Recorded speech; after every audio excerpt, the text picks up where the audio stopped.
لئلا يعلم أهل الكتاب ألا يقدرون على شيء من فضل الله وأن الفضل بيد الله يؤتيه من يشاء والله ذو الفضل العظيم۔ اے وہ لوگوں جو ایمان لائے ہو، اللہ سے ڈرتے رہا کرو اور اللہ کے رسول پر ایمان لاؤ، اللہ تمہیں اپنی رحمت کا دوہرا حصہ دیں گے اور تمہیں نور دیں گے جس کی روشنی میں تم چلو پھرو گے، اور تمہارے گناہ بھی معاف فرما دیں گے، اللہ بخشنے والے اور مہربانی والے ہیں۔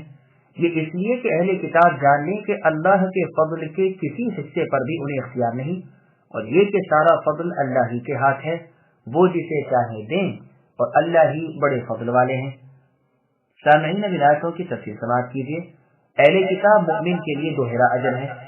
اس سے پہلے کی آیت میں بیان ہو چکا ہے کہ ابن عباس رضی اللہ عنہما فرماتے ہیں، جن مومنوں کا یہاں ذکر ہے اس سے مراد اہل کتاب کے مومن ہیں اور انہیں دوہرا اجر ملے گا، جیسے کہ سورہ قصص کی آیت میں ہے، اور جیسے کہ ایک حدیث میں آیا ہے کہ 3 شخصوں کو اللہ تعالیٰ دوہرا اجر دیں گے۔ ایک وہ اہل کتاب جو اپنے نبی پر ایمان لایا پھر مجھ پر بھی ایمان لایا، اسے دوہرا اجر ہے، اور وہ غلام جو اپنے آقا کی تابعداری کرے اور اللہ کا حق بھی ادا کرے، اسے بھی 2 اجر ہیں۔ اور وہ شخص جو اپنی لونڈی کو ادب سکھائے اور بہت اچھا ادب سکھائے، یعنی شرعی ادب، پھر اسے آزاد کر دے اور نکاح کر دے، وہ بھی دوہرے اجر کا مستحق ہے۔ یہ روایت بخاری اور مسلم کی ہے۔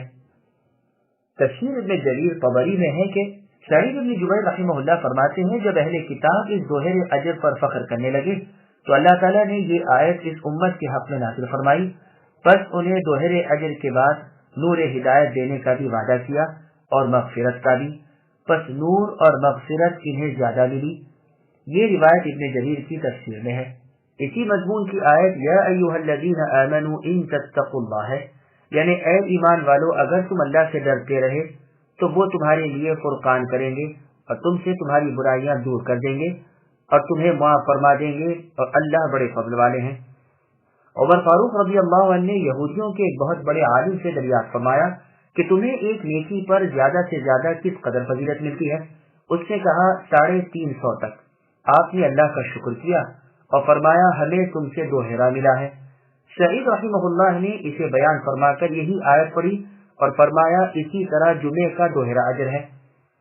مسند احمد کی حدیث میں ہے، نبی صلی اللہ علیہ وسلم نے فرمایا تمہاری اور یہود نصارہ کی مثال اس شخص جیسی ہے جس نے چند مزدور کسی کام پر لگانے چاہے اور اعلان کیا کہ کوئی ہے جو مجھ سے 1 قرات لے اور صبح کی نماز سے لے کر آدھے دن تک کام کرے۔ پس یہود تیار ہو گئے۔ اس نے پھر کہا ظہر سے عصر تک اب جو کام کرے اسے میں 1 قرات دوں گا۔ اس پر نصرانی تیار ہوئے، کام کیا اور اجرت لی۔ اس نے پھر کہا اب عصر سے مغرب تک جو کام کرے میں اسے 2 قرات دوں گا، پس وہ تم مسلمان ہو۔ اس پر یہود و نصارہ بہت بگڑے اور کہنے لگے کام ہم نے زیادہ کیا اور روان انہیں زیادہ ملے، ہمیں کم دیا گیا۔ تو انہیں جواب ملا کہ میں نے تمہارا کوئی حق تو نہیں مارا۔ انہوں نے کہا نہیں ایسا تو نہیں ہوا۔ جواب ملا کہ پھر یہ میرا فضل ہے جسے چاہے دوں۔ صحیح بخاری شریف میں ہے مسلمانوں اور یہود و نصرانیوں کی مثال اس شخص کی طرح ہے جس نے چند لوگوں کو کام پر لگایا، اجرت ٹھہرا لی اور کہا دن بھر کام کرو۔ وہ کام پر لگ گئے، لیکن آدھے دن کام کر کے کہہ دیا کہ اب ہمیں ضرورت نہیں، جو ہم نے کیا ہم اس کی اجرت بھی نہیں چاہتے اور اب ہم کام بھی نہیں کریں گے۔ اس نے انہیں سمجھایا بھی کہ ایسا نہ کرو، کام پورا کرو اور مزدوری لے جاؤ، لیکن انہوں نے صاف انکار کر دیا اور کام ادھورا چھوڑ کر اجرت لیے بغیر چلتے بنے۔ اس نے اور مزدور لگائے اور کہا کہ باقی کام شام تک تم پورا کرو اور پورے دن کی مزدوری میں تمہیں دوں گا۔ یہ کام پر لگے، لیکن عصر کے وقت یہ بھی کام سے ہٹ گئے اور کہہ دیا کہ اب ہم سے نہیں ہو سکتا، ہمیں آپ کی اجرت نہیں چاہیے۔ اس نے انہیں بھی سمجھایا کہ دیکھو اب دن باقی ہی کیا رہ گیا ہے، تم کام پورا کرو اور اجرت لے جاؤ، لیکن یہ نہ مانے اور چلے گئے۔ اس نے پھر اوروں کو بلایا اور کہا لو تم مغرب تک کام کرو اور دن بھر کی مزدوری لے جاؤ۔ چنانچہ انہوں نے مغرب تک کام کیا اور ان دونوں جماعتوں کی اجرت بھی یہی لے گئے۔ پس یہ ہے ان کی مثال اور اس نور کی مثال جسے انہوں نے قبول کیا۔ پھر آگے اللہ فرماتے ہیں یہ اس لیے کہ اہل کتاب یقین کر لیں کہ اللہ جسے دیں یہ اس کے لوٹانے کی اور جسے نہ دیں اسے دینے کی کچھ بھی قدرت نہیں رکھتے، اور اس بات کو بھی وہ جان لیں کہ فضل و کرم کے مالک صرف اللہ تعالیٰ ہی ہے جو پروردگار ہیں۔ اللہ کے فضل کا کوئی اندازہ اور حساب نہیں رکھ سکتا۔ امام ابن جریر رحمہ اللہ فرماتے ہیں لِأَلَّا يَعْلَمَ کا معنی لِيَعْلَمَ ہے۔ ابن مسعود رضی اللہ عنہ کی قرات میں لِكَيْ يَعْلَمَ ہے۔ اسی طرح عطا بن عبداللہ اور سعید بن جبیر رحمہ اللہ سے بھی یہی قرات مروی ہے۔ غرض یہ ہے کہ کلام عرب میں لا صلہ کے لیے آتا ہے جو کلام کے اول و آخر میں آ جاتا ہے اور وہاں انکار مراد نہیں ہوتا، جیسے ما منعک الا تسجد میں اور وما یشعرکم انها اذا جاءت لا یؤمنون میں اور وحرام علی قریة اہلکناها انہم لا یرجعون میں۔